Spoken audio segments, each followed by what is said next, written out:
Super. ಉಪ್ಪಿನಕಾಯಿ ಅಂದ್ರೆ ನಂಗೆ ಭಾಳ ಇಷ್ಟ ರೀ. ಆದ್ರೆ ಉಪ್ಪಿನಕಾಯಿ ಮಾಡೋದಕ್ಕೆ ಬರೋದೇ ಇಲ್ಲ ಅಂತ ಚಿಂತೆ ಮಾಡಕತ್ತೀರೇನ್ರಿ? ಇನ್ಮೇಲೆ ಅದ್ರ ಚಿಂತೆ ಮಾಡೋ ಅವಶ್ಯಕತೆನೇ ಇಲ್ರಿ. ಸೊ ನಾ ತೋರಿಸುವಂತಹ ಉಪ್ಪಿನಕಾಯಿ ರೆಸಿಪಿಯನ್ನು ಒಮ್ಮೆ ನೀವು ಮನೆಯೊಳಗೆ ಟ್ರೈ ಮಾಡಿಬಿಡ್ರಿ.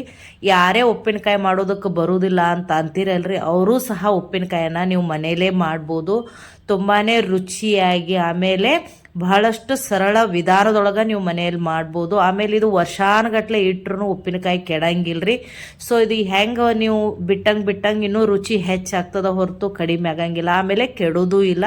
ಸೊ ಯಾವ ರೀತಿ ಮಾಡೋದು ಅಂತ ನಾನು ಇವತ್ತು ನಿಮಗೆ ಡೀಟೇಲ್ ಆಗಿ ಈ ಉಪ್ಪಿನಕಾಯಿ ರೆಸಿಪಿಯನ್ನು ಹೇಳ್ತೀನಿ. ಸೊ ವಿಡಿಯೋನ ಸ್ಕಿಪ್ ಮಾಡದೆ ಪೂರ್ತಿ ನೋಡ್ರಿ. ಯಾರೆಲ್ಲ ಹೊಸದಾಗಿ ಚಾನಲನ್ನು ನೋಡ್ತಾ ಇದ್ದಿರಲ್ಲ, ದಯವಿಟ್ಟು ಚಾನಲನ್ನು ಸಬ್ಸ್ಕ್ರೈಬ್ ಮಾಡಿರಿ. ಅದೇ ರೀತಿ ಬೆಲ್ ಐಕಾನನ್ನು ಒತ್ತಿರಿ. ಹಾಗೆ ಒತ್ತಿದಾಗ ಮಾತ್ರ ನಾನು ಹಾಕುವಂತಹ ಹೊಸ ವಿಡಿಯೋಗಳ ನೋಟಿಫಿಕೇಶನ್ ಬರ್ತಾವು. ಸೊ ನಾವಿಲ್ಲೇ ಉಪ್ಪಿನಕಾಯಿ ಮಾಡೋದಕ್ಕೆ 100 ಲಿಂಬೆ ಹಣ್ಣನ್ನು ತೊಗೊಂಡಿದ್ದೀವಿ ರೀ. ಸೊ ಮೊದಲು ಲಿಂಬೆ ಹಣ್ಣನ್ನು ಚಲೋತ್ನಾಗ ತೊಳೆದು ಸ್ವಚ್ಛಗೆ ಒರೆಸಿ ಅದನ್ನು ನಾವು ಹೆರ್ಚಬೇಕಾಗ್ತದೆ, ನೀರಿನ ಅಂಶ ಇರಬಾರ್ದು. ಸೊ ಅದಕ್ಕೋಸ್ಕರ ನಾವಿಲ್ಲೇ ಕ್ಲೀನಾಗಿ ಒರೆಸ್ಕೊಂಡಿದ್ದೀವಿ. ಸೊ ಒರೆಸಿದ ನಂತರ ಈ ಥರ ಸಣ್ಣದಾಗಿ ಕಟ್ ಮಾಡಾಕತ್ತೀವಿ ನಾವು. ಎಷ್ಟೋ ಜನ ಉಪ್ಪಿನಕಾಯಿ ಮಾಡಬೇಕಾದ್ರೆ ಬೀಜ ತೆಗಿತಾರ್ರಿ, ಬಟ್ ನಾವಿಲ್ಲೇ ಬೀಜ ತೆಗಿಲಾರ್ದನ ಉಪ್ಪಿನಕಾಯಿ ಮಾಡಿ ತೋರಿಸ್ತೀವಿ. ಸೊ ಅದಕ್ಕೆ ನಾವಿಲ್ಲೇ ಹೆಚ್ಚಿದಂತಹ ಲಿಂಬೆ ಹಣ್ಣಿಗೆ ನಾವೇನು ಮಾಡ್ತೀವಿ ಅಂದ್ರೆ 1 kg ಅಷ್ಟು ಉಪ್ಪನ್ನು ಹಾಕ್ತೀವಿ. ಸೊ ಉಪ್ಪು ನೀವು ಎಷ್ಟು ಹಾಕ್ತಿರಲ್ರಿ ಅಷ್ಟು ಉಪ್ಪಿನಕಾಯಿ ಬಹಳ ರುಚಿಯಾಗಿ ಬರ್ತೈತಿ. ಅವು ಚಲೋತ್ನಾಗೆ ಕಳಿತಾವೆ. ಯಾಕಂದ್ರೆ ಉಪ್ಪಿನಕಾಯಿ ಮಾಡುವ ವಿಧಾನನ ಇದು ರೀ. ಯಾಕಂದ್ರೆ ನೀವು ಉಪ್ಪು ಜಾಸ್ತಿ ಹಾಕಿ ಒಂದು 15ರಿಂದ 20 ದಿನ ಇಟ್ಟರೆ ಸಾಕು, ಲಿಂಬೆ ಹಣ್ಣು ಸಾಫ್ಟ್ ಆಗಿಬಿಡ್ತಾವು. ಸೊ ಅದಕ್ಕೆ ನಮ್ಮ ಸೈಡಾಗ ಕಳಿಬೇಕು ಅಂತ ಅಂತೀವ್ರಿ. ನಿಮ್ಮ ಸೈಡ್ ಏನಂತ ಕರಿತೀರಿ ಅಂತ ನನಗೆ ಕಮೆಂಟ್ ಮಾಡಿರಿ. ಸೊ ನಾನಿಲ್ಲೇ ಮೊಸರನ್ನ ತರಿಸಿದ್ದೀನಿ ರೀ, ಆ ಬಕೆಟನ್ನು ಇಟ್ಟಿದ್ದೆ. ಯಾಕಂದ್ರೆ ಈ ಥರ ಬಕೆಟ್ಗಳು ತುಂಬಾ ಯೂಸ್ ಆಗ್ತಾವ್ರಿ. ಸೊ ಅದನ್ನು ವೇಸ್ಟ್ ಮಾಡೋಕ್ಕೆ ಹೋಗ್ಬೇಡ್ರಿ. ಯಾಕಂದ್ರೆ ಇದಕ್ಕೆ ಮೇಲೆ ಕ್ಯಾಪ್ ಕೂಡ ಇರ್ತೈತಲ್ರಿ. ಸೊ ನೀವು ಈ ಥರ ಉಪ್ಪಿನಕಾಯಿ ಮಾಡೋದಕ್ಕೆ ಇದರೊಳಗೆ ಹಾಕಿಟ್ರೆ ಬಹಳಷ್ಟು ಯೂಸ್ಫುಲ್ ಕೂಡ ನಿಮ್ಗೆ ಆಗ್ತದೆ. ಸೊ ನಾನಿಲ್ಲಿ ಒಂದು 5 kg ಬಕೆಟ್ ಇತ್ತು ರೀ. ಅದರೊಳಗೆ ನಾವಿಲ್ಲೇ ಸಣ್ಣಗೆ ಹರಿಸಿ ಉಪ್ಪನ್ನು ಮಿಕ್ಸ್ ಮಾಡಿದಂತಹ ಲಿಂಬೆಹಣ್ಣನ್ನು ಹಾಕಿ ಒಂದು 15ರಿಂದ 20 ದಿನ ಬಿಟ್ಟಿದ್ದೀವಿ ನೋಡ್ರಿ. ಆ ಥರ ಬಿಟ್ಟಾಗ ನೋಡ್ರಿ ಇಲ್ಲಿ ಇಷ್ಟು ಸಾಫ್ಟ್ ಆಗಿಬಿಡ್ತಾವೆ ಅವಾಗ. ಸೊ ಇದು ಮೊದಲನೇ ವಿಧಾನ. ಇದೆ ಎಲ್ಲರೂ ನೆನ್ಪಿಟ್ಕೋಬೇಕು. ಯಾಕಂದ್ರೆ ಉಪ್ಪಿನಕಾಯಿ ಮಾಡಬೇಕಾದ್ರೆ ಅವಾಗ ಕುದಿಸಿ ಅವಾಗ ಮಾಡ್ತಾರಲ್ರಿ, ಅಷ್ಟು ರುಚಿ ಆಗೋದಿಲ್ಲ. ಬಟ್ ಅದೇ ನೀವು ಒಂದು 15 ದಿನ ಈ ಥರ ಉಪ್ಪನ್ನು ಕಲಿಸಿಟ್ಟು ಆಮೇಲೆ ಮಾಡಿದಾಗ ಉಪ್ಪಿನಕಾಯಿ ರುಚಿ ಬಹಳಷ್ಟು ಚೆನ್ನಾಗಿರ್ತೈತೆ ರೀ. ನೋಡ್ರಿ ಎಷ್ಟು ಸಾಫ್ಟ್ ಆಗಿದಾವು. ಸೊ ಇದಕ್ಕೆ ನಾವಿಲ್ಲಿ ಮೆಂತ್ಯ ಹುರಿದಂತಹ ಪುಡಿಯನ್ನು ಹಾಕಾಕತ್ತೀವಿ. ಸೊ ನಾವಿಲ್ಲಿ ಒಂದು 3 ಸ್ಪೂನ್ನಷ್ಟು ಪುಡಿಯನ್ನು ಹಾಕ್ಕೊಂಡಿದ್ದೀವಿ. ನಂತರ ನಾವು ಇದಕ್ಕೆ ಸ್ವಲ್ಪ ಅರಿಶಿನ ಪುಡಿಯನ್ನು ಹಾಕ್ತೀವಿ. ನಾವಿಲ್ಲಿ ಒಂದು 2 ಸ್ಪೂನ್ನಷ್ಟು ಅರಿಶಿನ ಪುಡಿಯನ್ನು ಹಾಕಿದ್ದೀವಿ. ಹಾಕಿದ ನಂತರ ಇದನ್ನು ಇನ್ನೊಂದು ಸಲ ಚಲೋತ್ನಾಗಿ ಮಿಕ್ಸ್ ಮಾಡ್ಕೊಂಡ್ಬಿಡೋನು. ಸೊ ಯಾರೆಲ್ಲ ಹೊಸದಾಗಿ ಚಾನಲನ್ನು ನೋಡಕತ್ತಿರಲ್ಲ, ಚಾನಲನ್ನು ಸಬ್ಸ್ಕ್ರೈಬ್ ಮಾಡಿರಿ, ಸಪೋರ್ಟ್ ಮಾಡಿರಿ. ಇದೇ ಥರ ನಿಮ್ಗೆ ಹೊಸ ವಿಡಿಯೋಗಳು ನಾವು ಹಾಕ್ತಾ ಇರ್ತೀವಿ. ಸೊ ನಂತರ ನಾವಿಲ್ಲಿ ಒಂದು 2 kg ಅಷ್ಟು ಬೆಲ್ಲನ ಕೊಟ್ಟಿಟ್ಕೊಂಡಿವ್ರಿ. ಸೊ ಬೆಲ್ಲ ತೊಯ್ಯುವಷ್ಟು ನೀವು ನೀರನ್ನು ಹಾಕಿದ್ರೆ ಸಾಕು. ನೀರು ಭಾಳ ಅಷ್ಟು ಹಾಕಕ್ಕೆ ಹೋಗಬೇಡ್ರಿ.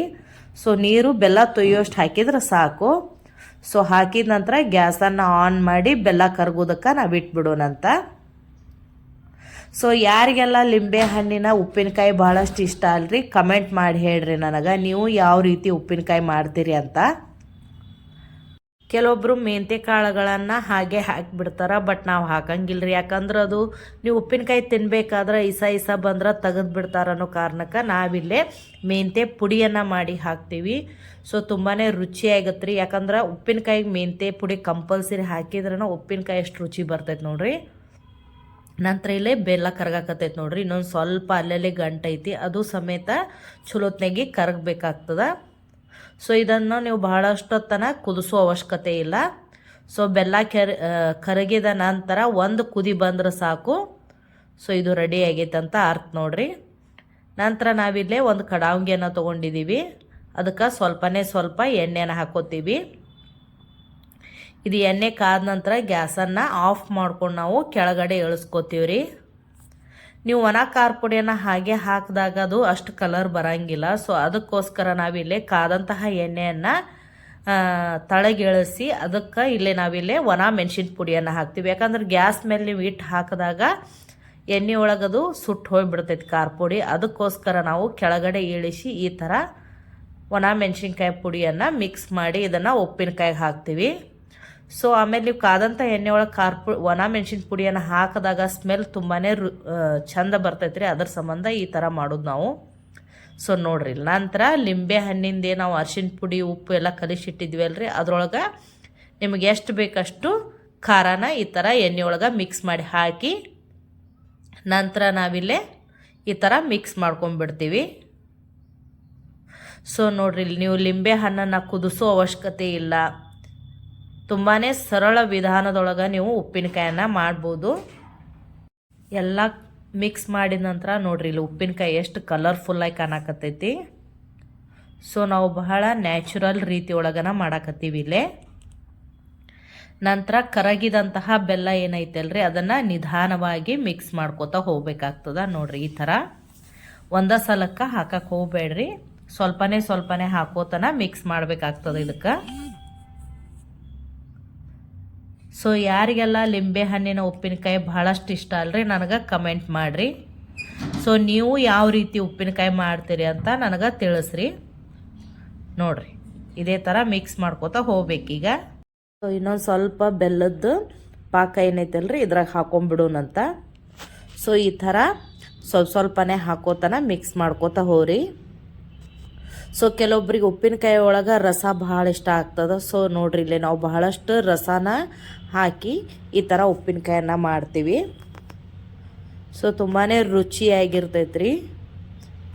ಸೊ ಬೆಲ್ಲದ್ದು ಕೂಡ ಅಲ್ರಿ ಮಕ್ಕಳಿಗೆ ಭಾಳ ಇಷ್ಟ ಆಗ್ತದೆ. ಸೊ ಬಿಸಿ ಅನ್ನದ ಜೊತೆ, ಆಮೇಲೆ ನಮ್ಮ ಸೈಡೆಲ್ಲ ಉಪ್ಪಿಟ್ಟು ಜೊತೆ ಸಹ ಉಪ್ಪಿನಕಾಯಿನ ಹಚ್ಕೊಂಡು ತಿಂತಾರೆ. ಸೊ ಊಟದೊಳಗೆ ಉಪ್ಪಿನಕಾಯಿ ನಮ್ಮ ಸೈಡ್ ಕಂಪಲ್ಸರಿ ಬೇಕು ನೋಡ್ರಿ. ಅದಕ್ಕೆ ಈಗ ಸೀಸನ್ ಲಿಂಬೆ ಹಣ್ಣಿಂದಿರೋ ಸಂಬಂಧ ನಾವು ಲಿಂಬೆ ಹಣ್ಣಿನ ಉಪ್ಪಿನಕಾಯಿನ ಹಾಕಾಕತ್ತೀವಿ. ಸೊ ಇವಾಗ ಉಪ್ಪಿನಕಾಯಿ ರೆಡಿ ನೋಡ್ರಿ.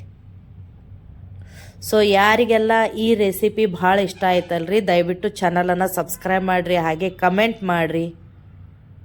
ಸೊ ಉಪ್ಪಿನಕಾಯಿ ಹೇಗಿದೆ ಅಂತ ನಮಗೆ ತಿಳಿಸ್ರಿ.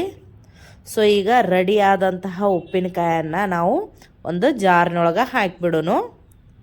ಸೊ ನೋಡ್ರಿ, ಇವಾಗ ಬೆಲ್ಲದ ನಿಂಬೆ ಹಣ್ಣಿನ ಉಪ್ಪಿನಕಾಯಿ ರೆಡಿ ನೋಡ್ರಿ.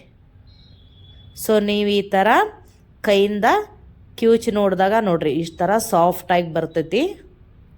ಸೊ ನೋಡ್ರಿ, ನಾವು ಯಾವುದೇ ರೀತಿ ಕುದಿಸಿಲ್ಲ ಏನಿಲ್ಲ, ಆದರೂ ಸಾಫ್ಟಾಗಿ ಉಪ್ಪಿನಕಾಯಿ ಬಂದು. ಸೊ ರೆಡಿ ಆದಂತಹ ಉಪ್ಪಿನಕಾಯನ್ನು ಈ ಥರ ಜಾರ್ನೊಳಗೆ ಹಾಕಿ ಇಟ್ಕೊಂಡ್ಬಿಟ್ರೆ ಸಾಕು, ನೀವು ವರ್ಷಾನುಗಟ್ಲೆನೂ ಈ ಉಪ್ಪಿನಕಾಯನ್ನು ತಿನ್ಬೋದು. ಸೊ ನಿಮ್ಮ ಮನೆಯಲ್ಲಿ ಎಲ್ಲರಿಗೂ ಸಹ ಭಾಳಷ್ಟು ಇದು ಇಷ್ಟ ಆಗ್ತದೆ ಉಪ್ಪಿನಕಾಯಿ. ಸೊ ಇವತ್ತೇ ಟ್ರೈ ಮಾಡಿರಿ, ಹೇಗಿತ್ತು ಅಂತ ನಮಗೆ ಕಮೆಂಟ್ ಮಾಡಿರಿ. ನಿಮಗೂ ಸಹ ಏನಾದರೂ ಈ ಉಪ್ಪಿನಕಾಯಿ ಬೇಕಾಗಿತ್ತಂದ್ರೆ ನಮ್ಮನ್ನು ಕಾಂಟ್ಯಾಕ್ಟ್ ಮಾಡಿರಿ, ಮೆಸೇಜ್ ಮಾಡಿರಿ, ನಿಮಗೂ ಸಹ ನಾವು ಉಪ್ಪಿನಕಾಯನ್ನು ಕಳಿಸ್ಕೊಡ್ತೀವಿ. ಸೊ ಇವತ್ತಿನ ವ್ಲಾಗು ಮುಗೀತು. Thank you.